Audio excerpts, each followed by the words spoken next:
नमस्कार दोस्तों। देखिए मित्रों, आज हम जो 12वीं क्लास की पुस्तक है भारत का इतिहास, उसमें पहला चैप्टर है भारत का वैभवपूर्ण अतीत।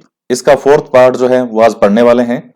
और इसके साथ ही जो हमारी लास्ट क्लास हुई थी उसमें मैंने आपसे एक क्वेश्चन पूछा था कि मिताक्षरा जो है वो किसके द्वारा लिखा गया था, किसके द्वारा लिखी गई पुस्तक थी। तो वो थे विज्ञानेश्वर। तो सभी विद्यार्थियों ने उसका बिल्कुल सही जवाब दिया था। और अब जो है आपको नेक्स्ट क्वेश्चन का जवाब देना है कि अशोक के जो अभिलेख हैं वो कौन सी लिपि में थे।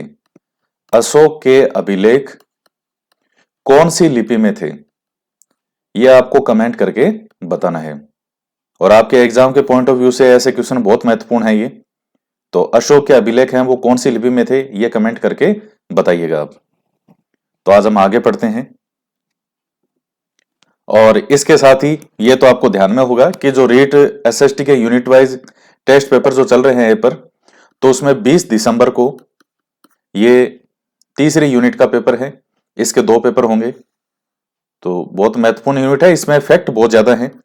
आपको भी पढ़ के लग रहा होगा कि इसमें बहुत सारा मैटर है। ये भक्ति और सूफी आंदोलन, मुगल राजपूत संबंध, मुगल प्रशासन, फिर ये मध्यकालीन सामाजिक, आर्थिक और सांस्कृतिक दशा, भारतीय राज्यों के प्रति ब्रिटिश नीति, 1857 की क्रांति, भारतीय अर्थव्यवस्था पर ब्रिटिश प्रभाव, पुनर्जागरण एवं सामाजिक सुधार, भारतीय राष्ट्रीय आंदोलन 1919 से 47। तो एक एक जो टॉपिक है वही अपने आप में बहुत बड़ा टॉपिक है इसमें। तो इसका 20 दिसंबर को पेपर है। और मैंने जो इसमें स्पेशली मुख्य रूप से जो ध्यान दिया है, खैर ऐसे तो अगर बता देंगे तो फिर तो पहले से बात जो है वो लीक हो जाएगी, पेपर आउट हो जाएगा। फिर भी थोड़ा सा इसमें मैं आपको बता देता हूं कुछ और चीजें। मैंने इसमें उन बिंदुओं पे मुख्य ध्यान दिया है जिनको विद्यार्थी ज्यादातर गौर नहीं करता। वो उनको सोचता है कि ठीक है, क्या इसमें ज्यादा क्या पढ़ना है।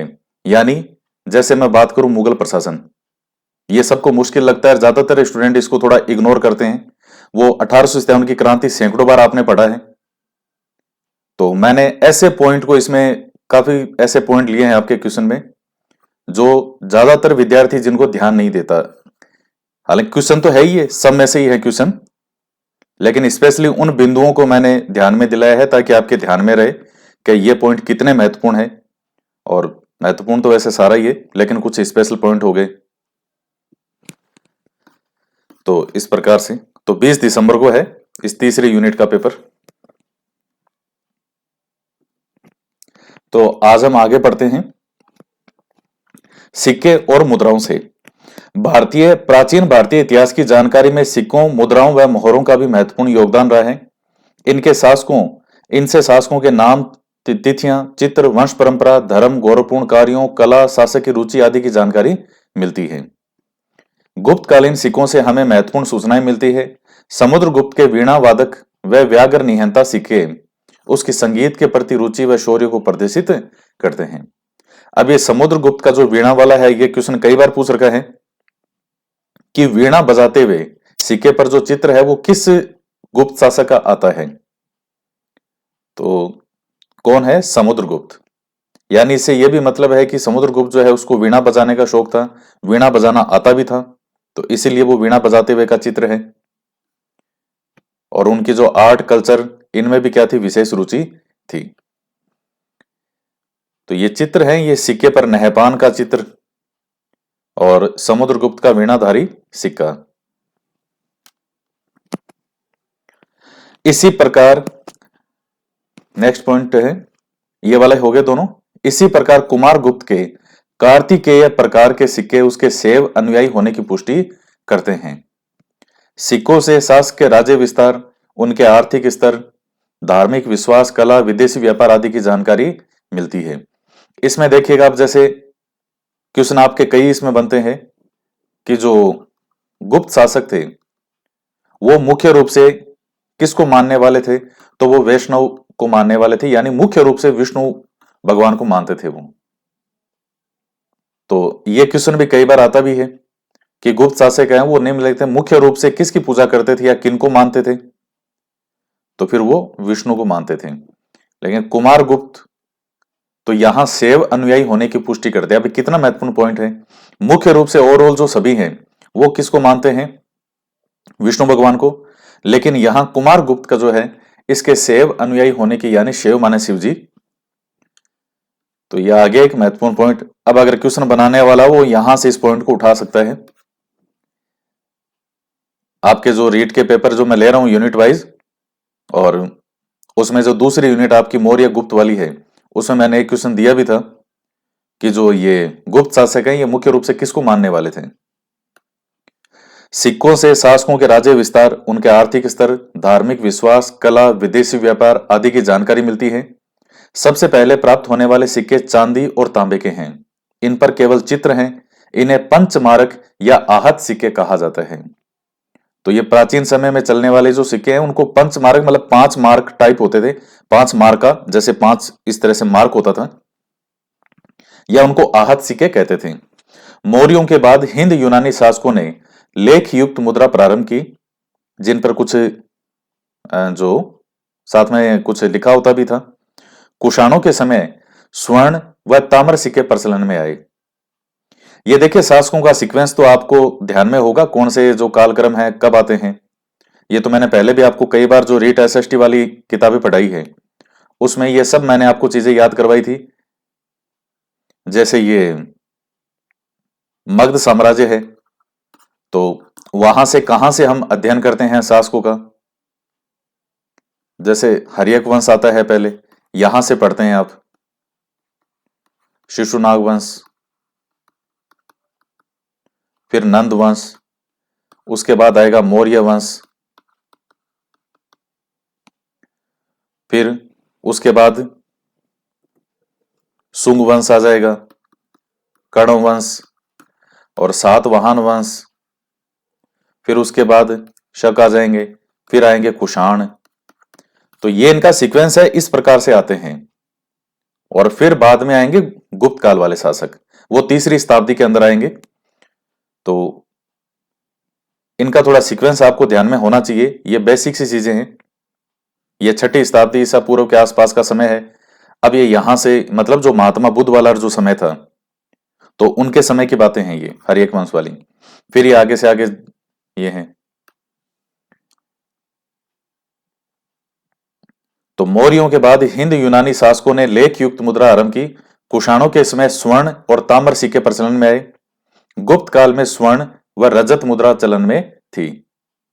सिक्कों पर राजा का नाम, राज चिन्ह, धर्म चिन्ह व तिथि अंकित होती थी। कुछ विशेष घटनाओं की जानकारी भी सिक्कों से मिलती है। समुद्रगुप्त के सिक्कों पर अश्व व यूप के चिन्ह है, वह अश्वमेध पराक्रम लिखा है। इससे समुद्रगुप्त द्वारा अश्वमेध यज्ञ किए जाने की जानकारी मिलती है। तो ये यूप का अर्थ क्या होता है? यूप का मतलब होता है कोई भी स्तंभ। कई बार ये लिखा भी आता है यूप स्तंभ, तो यूप का मतलब है स्तंभ से, कोई भी स्तंभ। इसे एक सिक्के पर उसे वीणा बजाते हुए दिखाया गया है। बयाना, जो कि कहाँ है, राजस्थान में भरतपुर में, और जोगलथंबी नासिक में से सिक्कों का ढेर मिला है। यह क्वेश्चन बयाना वाला कई बार पूछा गया है। जोगलथंबी के सिक्कों से शक सातवाहन संघर्ष की जानकारी मिलती है। गौतमी पुत्र ने शकों के सिक्कों पर अपना नाम अंकित करवाकर सिक्के जारी किए। सिक्कों के साथ ही मोहरें भी प्रचलित थी। इन पर राजा, सामंत और उसके बाद पदाधिकारी गण, व्यापारी या व्यक्ति विशेष के हस्ताक्षर व नाम होते थे। बसाड प्राचीन वैशाली से 274 मिट्टी की मोहरें मिली है। और ये वैशाली है कहां पर? तो प्राचीन वैशाली से मतलब बिहार में है ये।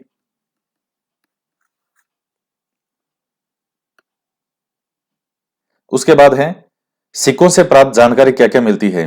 तो एक तो जैसे भाई उनके हमें जानकारी मिलती है कौन से काल क्रम की, सीक्वेंस कि कब के समय का है, उस समय किस समय की वो है, क्योंकि उसमें जो ये डेट वगैरह, जो तिथि वगैरह है, वो भी लिखते थे।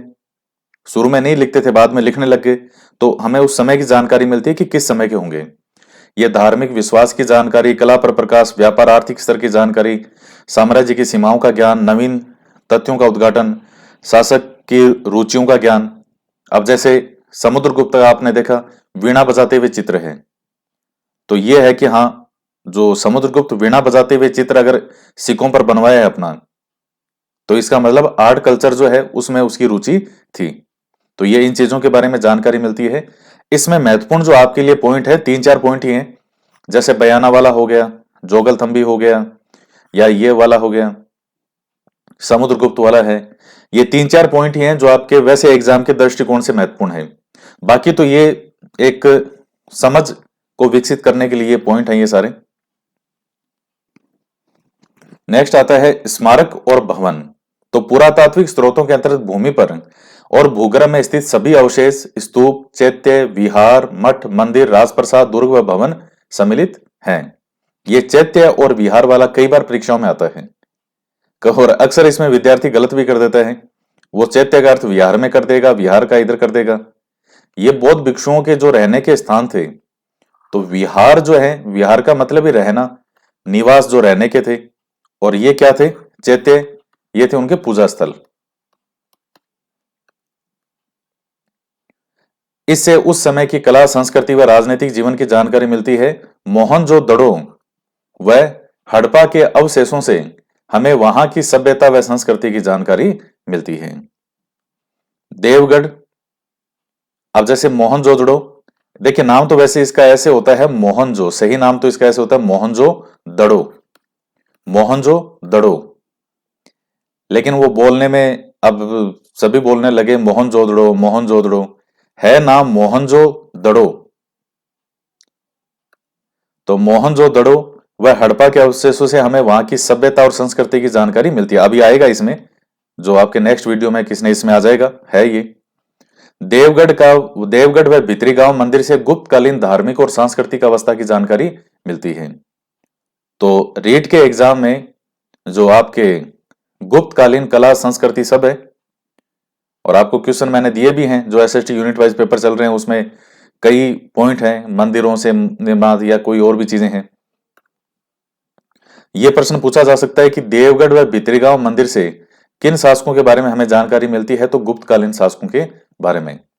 स्मारकों से ही दक्षिण पूर्वी एशिया में भारतीय संस्कृति के विस्तार की जानकारी मिलती है। ये दक्षिण पूर्वी एशिया से मतलब ये इधर वाले देश जो हैं, ये कंबोडिया, ये जावा, इंडोनेशिया, इस तरफ वाले। कंबोडिया के अंगकोर वाट के स्मारक, जावा के बोरोबुदुर के मंदिर भारत का अन्य देशों में औपनिवेशिक के सांस्कृतिक विस्तार की कहानी है। तो ये भी आपसे पूछा जाता है, और ये भी आपसे पूछा जाता है, और ये मैंने आपसे पूछा भी है। तो आपको याद आ गया होगा कि कहां ये क्वेश्चन मैंने आपको दिया था।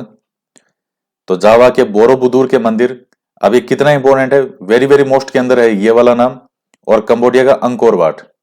तो अब ये तो बच्चे बच्चे को पता हो चुका है, अंकोर वाट मंदिर का नाम आते ही वो कहता है कंबोडिया, लेकिन जावा के बोरोबुदुर वाला ये बहुत कम विद्यार्थियों को जो है इसकी जानकारी होती है।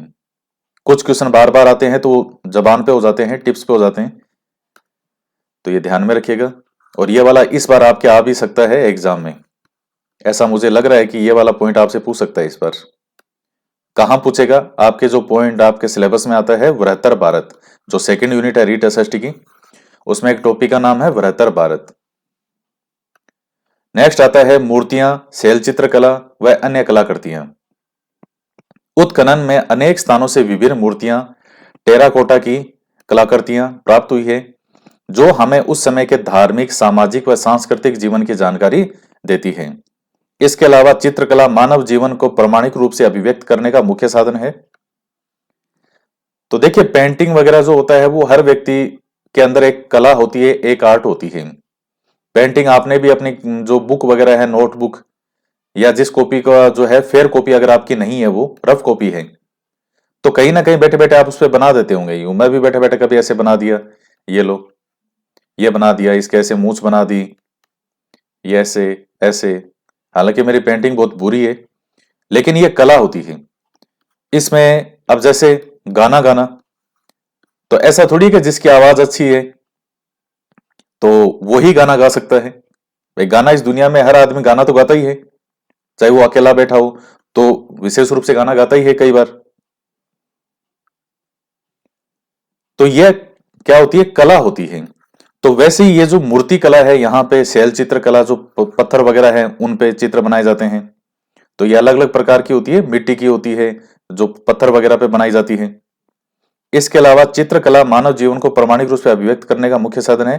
प्रागैतिहासिक काल में अनेक शैलाश्रय, शैलाश्रय का मतलब शैल प्लस आश्रय, भाई शुरू में जो मानव था वो कहाँ रहता था? गुफाओं में, वही उसका आश्रय स्थल थी। ये जो जानवरों से बचने के लिए, सर्दी वगैरह इनसे बचने के लिए वो गुफाओं में रहता था। तो शैल का मतलब पत्थर। प्रारंभिक मानव का निवास स्थान में उस समय के मानव द्वारा चित्रांकन किया गया है, जिसे शैल चित्र कहा जाता है, शैल चित्र कला कहते हैं। तो अब जैसे मान लीजिए मानव बैठा है गुफा में, अब वो क्या करे बैठा बैठा? भाई भोजन वगैरह है, वो कुछ इधर उधर से जानवर मार के लिया या खा लिया उसने, अब बैठा बोर हो रहा है, करे क्या? तो वो फिर क्या करता था, जैसे गुफा की जो दीवारें हैं तो कोई पत्थर का टुकड़ा या कोई और लिया और उससे घिस घिस के यूं बना दिया कि जैसे कोई हिरण बना दिया, हिरण आगे भाग रहा है और पीछे आदमी बना दिया और उसके हाथ में भाला दिखा दिया यूं। तो मतलब शिकार का जो दृश्य है इस प्रकार से। तो इस तरह से हमें उस समय के मानव जीवन के बारे में जानकारी मिलती है। हमें इनमें जीवन के विभिन्न पक्षों की अभिव्यक्ति चित्रों के माध्यम से की गई है। इनसे प्रारंभिक मानव के सांस्कृतिक, सामाजिक और धार्मिक जीवन की जानकारी मिलती है। दक्षिण पूर्वी राजस्थान यानी जो हाड़ौती वाला क्षेत्र है, कोटा वगैरह, उत्तरी राजस्थान शेखावटी क्षेत्र में प्रचुर मात्रा में ऐसे शैल चित्र मिले हैं। मध्य प्रदेश का भीमबेटका व पंचमढ़ी भी इस दृष्टि से महत्वपूर्ण है। तो ये स्थान भी आपसे पूछ सकता है, मध्य प्रदेश का भीमबेटका और पंचमढ़ी भी इस दृष्टि से महत्वपूर्ण है। इसी प्रकार अजंता की चित्र राशि, दुर्गों व महलों के भित्ति चित्र भी प्राचीन भारतीय इतिहास की अभिव्यक्ति करते हैं। आपके रीट के एग्जाम के दृष्टिकोण से जो है इसमें ये 2-3 नाम है, जैसे ये इनका नाम आ सकता है कि भीमबेटका की गुफाएं, वो कहता है, आपने नाम सुना ही होगा गुफाएं। तो मनुष्य अंदर बैठा क्या करता था? ये यही था, वो पेंटिंग वगैरह बना दी, चित्र बना दिया, क्योंकि उस वक्त ये तो था नहीं यूट्यूब, ना ही ये फोन था एंड्रॉइड कि बैठे बैठे जो। और देखिए हर व्यक्ति जो है वो कुछ ना कुछ क्या चाहिए, उसको जीवन में मनोरंजन चाहिए।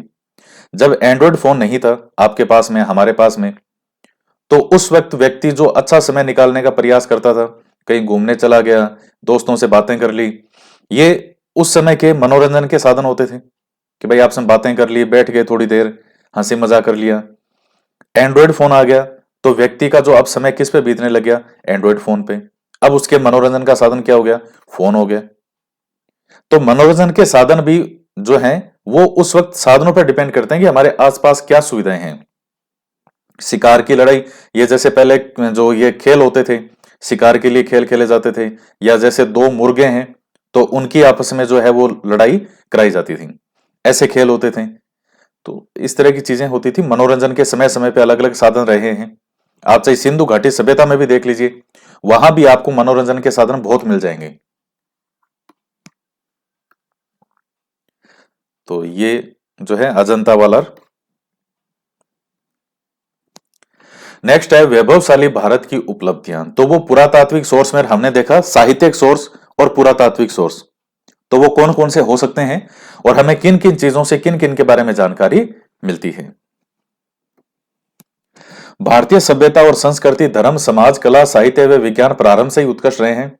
भारत को विश्व गुरु का दर्जा प्राप्त था। आर्थिक समर्था की बात करें तो भारत को सोने की चिड़िया कहा गया है। नैतिक और मानवीय आचरण में भी जो है वो भारत सदैव अग्रणी रहा है। अथर्ववेद के पृथ्वी सूक्त में भारत भूमि को माता के रूप में माना गया है और संपूर्ण विश्व को एक परिवार के रूप में, वसुदेव कुटुंब के रूप में स्वीकार किया गया है।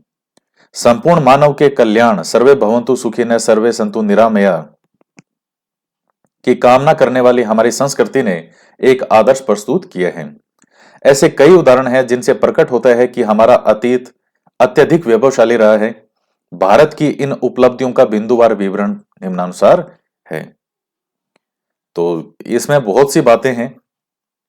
भारतीय संस्कृति वगैरह, आपने जो भी राजस्थान इतिहास में, आपने जो भी भारत के इतिहास में, हमने 6 से 10th क्लास तक का इतिहास में जो भी पढ़ा है, चाहे वो बृहत्तर भारत हो, चाहे वो यहाँ के शासक हो, चाहे मौर्य काल, चाहे गुप्त काल, अब जैसे मौर्य काल की बात करें, आप मौर्यों का देखिए साम्राज्य, एक प्रकार से वो पूरे विश्व पे ही राज था उनका। हालांकि वैसे तो है कि उनकी सीमाएं जो है वो ये कंधार काबुल से आगे तक होते हुए इधर ये पूरा ये म्यांमार, इधर इस तरह से विशाल भारत ये इस तरह से था। लेकिन आगे सीरिया वाले ये जो है ये इनके मित्र थे। तो अब सब एक प्रकार से चूंकि पूरे विश्व पे समझ लो जहां जहां तक जानकारी थी सब इनके अधिकार में थे। और वैसे कोई इन्होंने मिशन नहीं चलाया था कि भाई हमें पूरे विश्व में जो भी मिलेगा उसको हम पराजित करेंगे। जहां तक था अपना पूरा बना लिया। उसके बाद जो थे मित्रता, जैसे अशोक का समय आएगा तो अशोक ने जो मुख्य रूप से नीति अपनाई थी वो कौन सी थी? शांति की नीति। उसने युद्ध नीति का त्याग कर दिया था। तो इतने विशाल साम्राज्य के बारे में आज के समय में सोचना, और जबकि ना तो उस वक्त कोई ये जो है मैप वगैरह भी नहीं थे, तो ये भी नहीं पता होता था कि समुद्र के कहीं दूर कोई देश भी है, जैसे ये अमेरिका है, इनके बारे में जानकारी नहीं थी।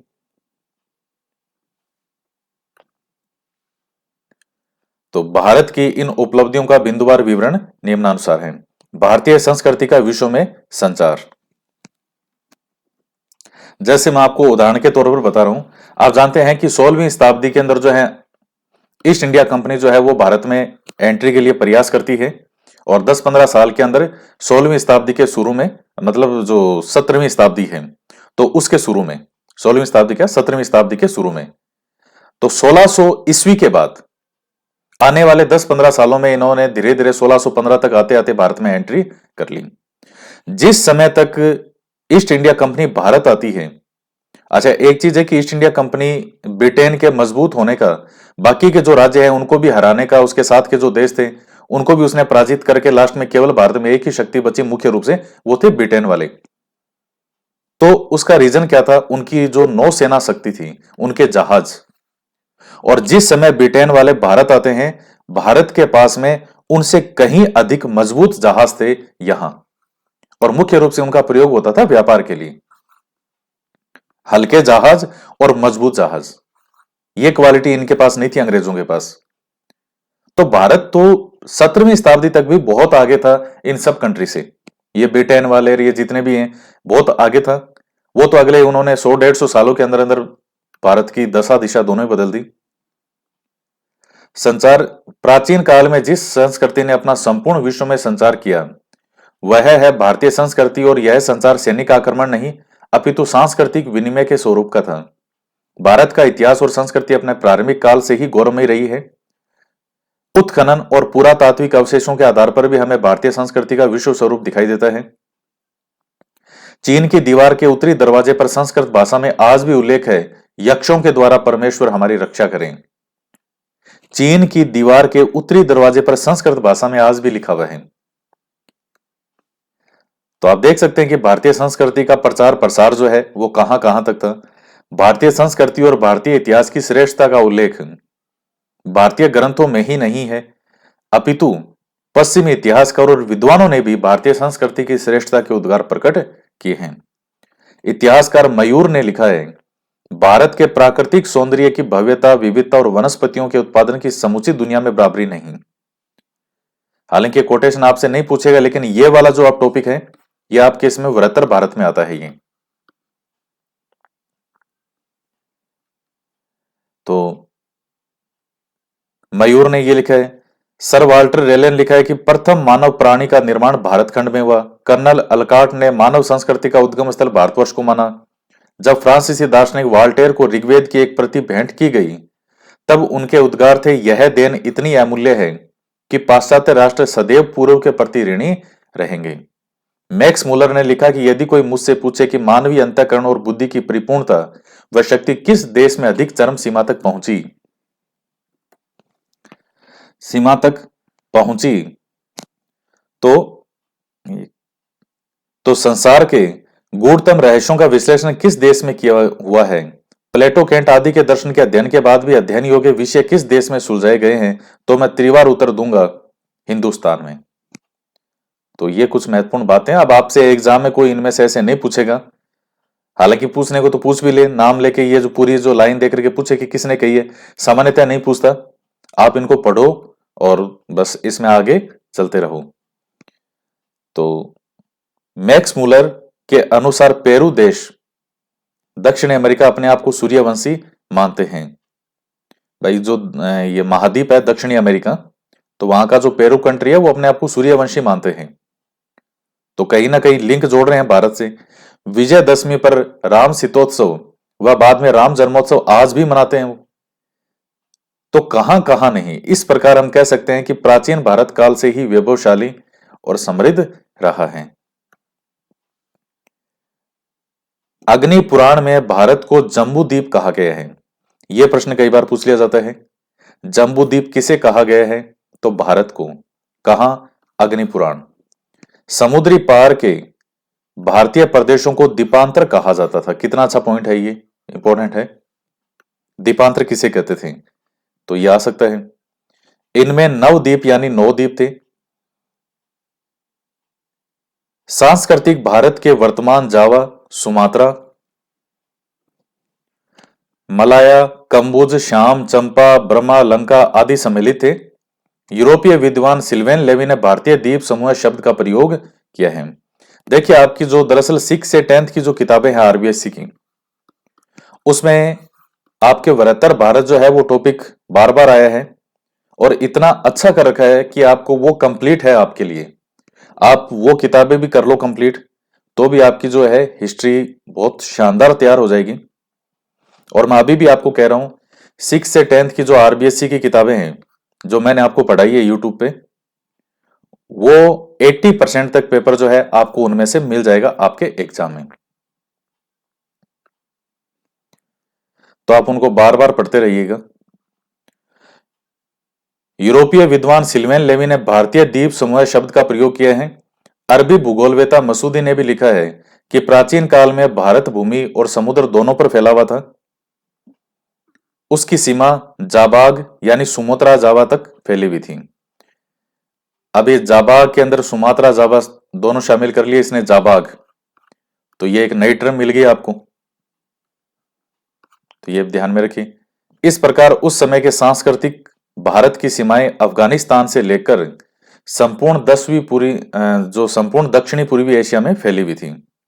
तो अफगानिस्तान वाला मैंने आपको बताया था, अफगानिस्तान से लेकर के फिर इधर पाकिस्तान, ये देखिए देश तो बाद में ये अलग हुए हैं, पहले पूरा अफगानिस्तान से इधर सारा पाकिस्तान, ये पूरा इधर से जम्मू कश्मीर से लेकर के इधर ये जो है अरुणाचल प्रदेश, म्यांमार के तरफ का, ये इस तरफ का हिस्सा, ये पूरा संपूर्ण विशाल भारत में आता था।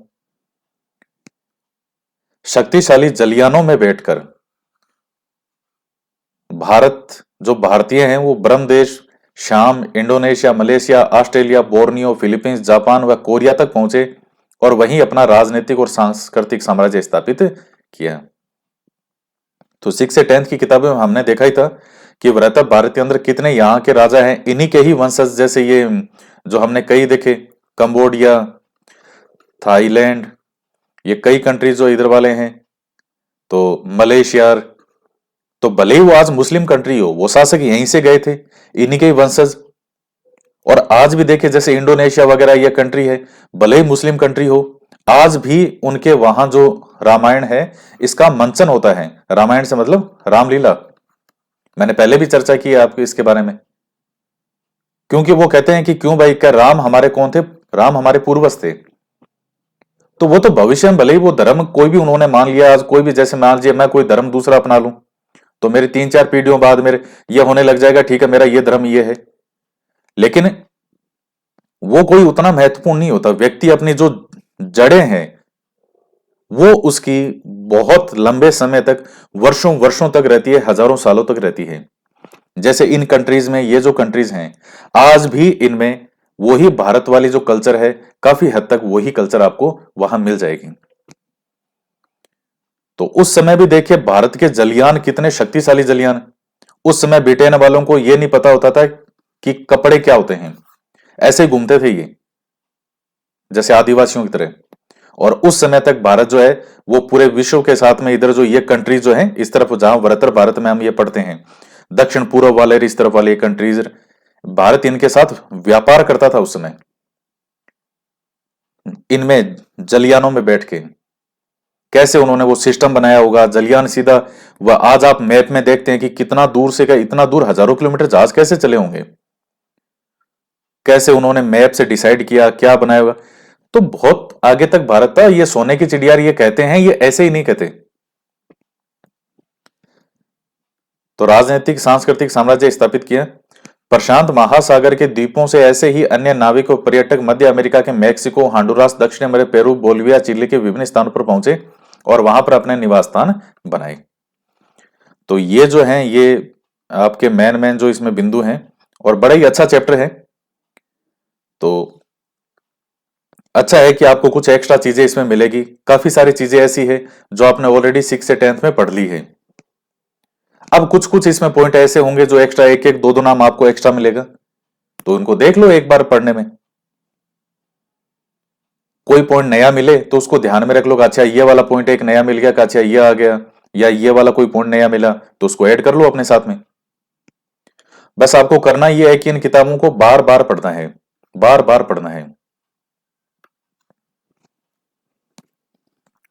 तो बाकी नेक्स्ट क्लास में इसको कंटिन्यू करेंगे। बहुत अच्छा चैप्टर है और एक एक पॉइंट हमारा क्लियर होता है कि किसमें क्या क्या है।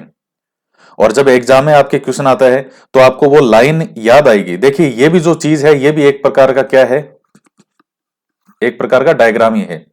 यानी जो विजुअल आपको अपनी आंखों से दिखता है, तो वो आंखों के से दिखते हुए आपके दिमाग के अंदर तक वो चीज बैठती है और आप एग्जाम में वो चीज आपको बिल्कुल लाइन टू लाइन याद आएगी कि अच्छा मैंने वहां ये चीज पढ़ी थी।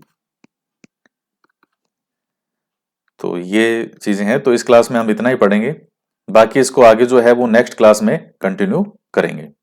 तो मिलते हैं नेक्स्ट क्लास में। जय हिंद, जय भारत।